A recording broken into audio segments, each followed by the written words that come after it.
My name is Dr. Daniel Cunnama, and I am the Science Engagement Astronomer at the South African Astronomical Observatory. And it's that word engagement that I'd like to talk about today, and how we can do it better. So traditionally with astronomy and with a lot of science, the engagement aspect would have been called outreach. So we would take our ideas, our scientific learnings, we would take them out into the general public, and we would try and teach. We'd try and teach people what we know about science, encourage them to get excited about it, encourage them to study it, and to become scientists themselves. Now, this is incredibly valuable and something which should definitely be happening. But there's another way to do it too, and something that I've become very interested in the past few years, on how to better engage people and really get them enthusiastic about astronomy in particular. Don't get me wrong, South Africa is an incredibly vibrant place astronomically. Over the last 20 or 25 years, we really have shaped the country into a world leader in astronomy. In 2005, this telescope, the Southern African Large Telescope, or SALT, was built in the Sutherland Plateau, which is run by the observatory, and it is the fourth largest optical telescope in the world, and the largest in the Southern Hemisphere. An incredible achievement for a South African project, which is still 50% owned by our country, and able to be accessed by students from as low as honours and master's levels. We are also now host to the world's most powerful radio telescope, the Meerkat Radio Telescope, just outside Carnarvon in the Northern Cape. And this is just the beginning in terms of radio astronomy. South Africa will play host to half of the largest radio telescope in the world and one of the largest science projects ever, the Square Kilometre Array, of which construction has just begun. So that'll more than treble the size of the Meerkat Array and be the most powerful radio telescope ever. In terms of our astronomy and our country, we have a very, very rich heritage.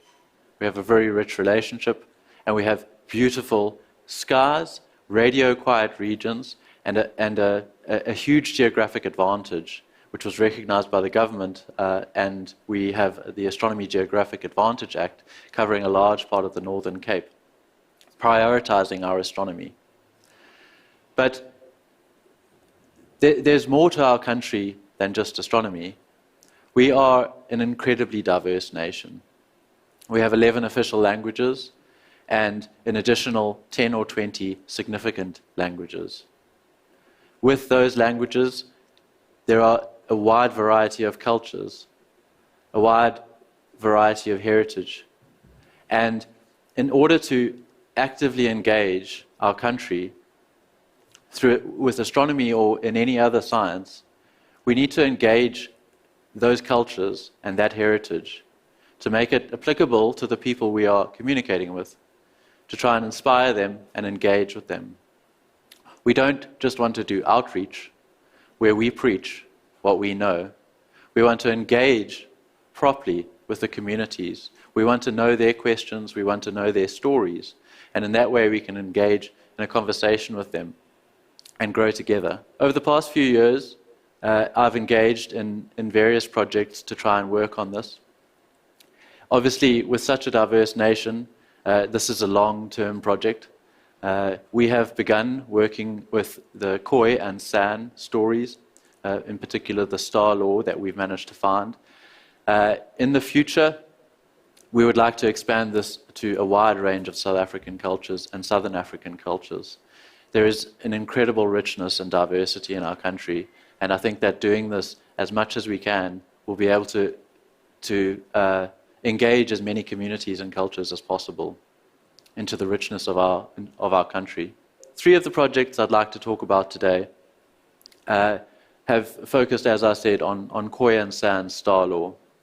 The first is a series of Starlore animations, which we have worked on in collaboration with various other individuals. We are busy designing and installing various art installations in a new visitor center which we are constructing at the South African Astronomical Observatory headquarters in Cape Town. And then finally, a planetarium film, or 2 planetarium films, which we've created over the past couple of years. The second of which focuses almost entirely on San Starlore. The animations themselves, and I should note that all of these projects have been performed in collaboration with Dr. Kerry Jones, who is a linguist, a professional linguist, and she has a very long history working with the Khoi and San communities at various levels. And in all of these endeavors, we've tried to engage as much as possible at every level with the communities. From collecting the stories, translating them, designing the artwork, animating, we've done this as much as possible within the community and using the community. So we set out to make a series of animations of Starlore, original Starlore stories. The stories were collected, as I mentioned, translated, and then working with graphic designers and inspired by traditional Khoi and San artwork, we animated this series of 3 animations. This one that I'm showing now is about Dancer, the fire maker, and is an animation based on the traditional Gam story of the origin of the sun. At the end of this talk, we'll have a chance to watch one of the other animations. So all of these animations are freely available. You can see them on our YouTube channel, the address of which is there. And in order to try and really make these animations impactful, we have translated them into 4 different languages. So they are available in English, Afrikaans, isiXhosa, and Khoekhoegowab, or Nama, which is still the most popular spoken language, San language, with about 200,000 speakers still. Those are the animations. But once we've made these animations, obviously you can go to our YouTube channel and view them. But taking them back to the communities and trying to engage the communities from whence they came is obviously very important. We want to engage the youth, the communities who don't know these stories or have never seen these stories animated or celebrated, and try and sit with them, share them, and give some ownership back. This is something we've done. We were up there recently, where we sat with the community, hung a sheet on a wall, projected the videos and the animations to the communities who know these stories. The children know these stories from their grandparents, but they've not embraced them in such a way. They're drawn to Western culture, Western civilization, TV. They've not seen their stories celebrated. And it was an incredibly enriching experience being there with these communities, just to see the excitement of their stories on the screen, their words, their songs, and we had a very emotional experience at the end of the one film when we had a recording of a lady singing a traditional song about the stars, and all the children started singing along. Very, very exciting to see that sort of engagement, and so much more than that outreach that I was talking about. We also want to look at other sort of avenues, and there's this sort of wealth of information. And we heard about Gachin earlier, who is the trickster and creator in the Gam mythology. And you can see here in this installation, of which this is just a mock-up, but the Gachin sculpture which we've built is currently on on the back of a bakkie coming down from the Kalahari to be installed in our new visitor center. And so we're incorporating this into our visitor center so that in addition to the science and technology that we'll be showcasing, we're also showcasing this rich history. The South African Astronomical Observatory headquarters in Cape Town are based on traditional Khoi land. The South African Astronomical Observatory observing station up in Sutherland is located on traditional San land. That's something we have a rich relationship with, and something which we should grow and celebrate. That's one example of the art installations we're working with. The other one, which I'm very excited about, is we will have in this visitor center a ceiling of the night sky. So a realistic night sky on the ceiling with holes and backlit LEDs.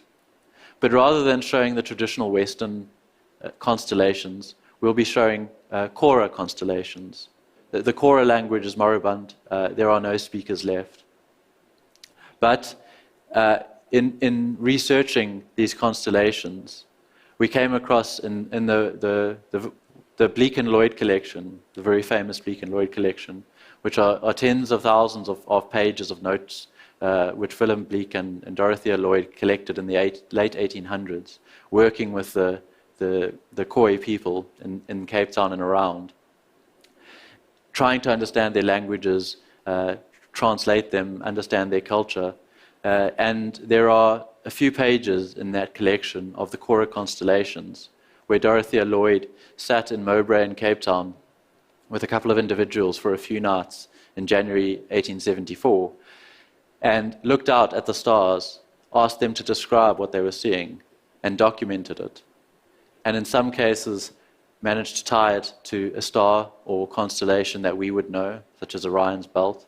But in a lot of cases, we just got a direction. For this example, the Dussie Star, to the northwest at 8 p.m. in January 1874. So what we did in collaboration with Kerry, in translating these, I rolled back the Stellarium software, where you can look at how the night sky was at any location, at any time in the past or future. We went back to January 1874 in Cape Town, and we looked at what was up and what was in the northwest at 8 p.m. And we did that for each of the constellations and tried to locate where on the night sky they were. Then, working with the community in the Kalahari, we got inspiration for the artwork.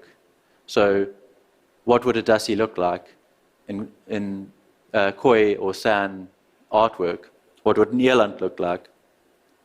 And then, working with an artist, Betta Steyn, who spent 25 years living with the community in the Kalahari, we designed this artwork, we located the stars as we imagined them, and we've reimagined these constellations. So now we have a set of 11 constellations, which we will be having on our ceiling in the visitor center in Cape Town.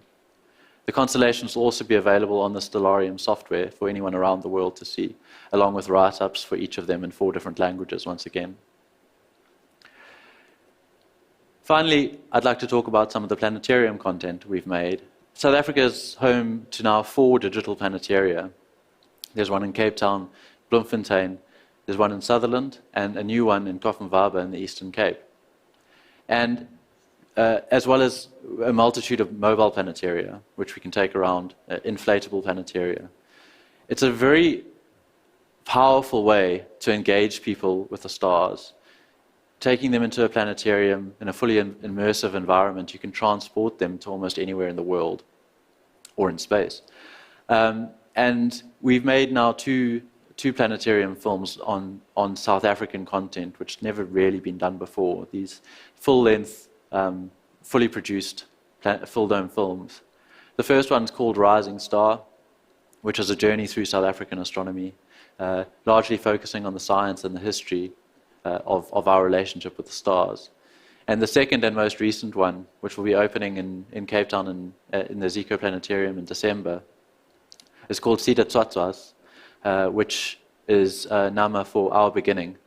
And we worked very closely with the community in the Kalahari, collecting another original Starlore story, which in this case was the story of how the jackal got its black back. And we animated that story for a 3-minute animation within the film. But more than that, we spoke about storytelling and the relationship of these people with the stars. So when you lived outside, you had a very intimate relationship with the stars, in the same way as you have an intimate relationship with the ground or something you can touch and feel. The stars were that close. And when you're out in the Kalahari, under those stars, sleeping on a pan, they do feel that close. They feel like you can almost touch them.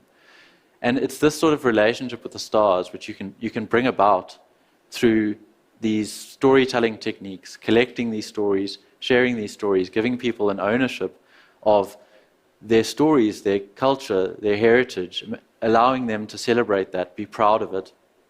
And it's a very, very moving experience, very, very powerful. And I think that in doing so, we really can achieve a lot. It's definitely been a very, very rewarding experience for me. I think that it's something which we will continue to do with more cultures, with more stories, and really try and tell a different story about the stars, South Africa, our culture, our history, and really just celebrate this richness which we have. And as I mentioned already, we're certainly not done yet. It's been an incredible learning experience for me over the past few years. It's definitely changed my view of what was traditionally called outreach. And it's been incredibly rewarding and something which, I hope more and more people adopt. So we'll be pushing on, exploring different cultures, exploring new stories and new media in terms of relaying this excitement of astronomy in South Africa.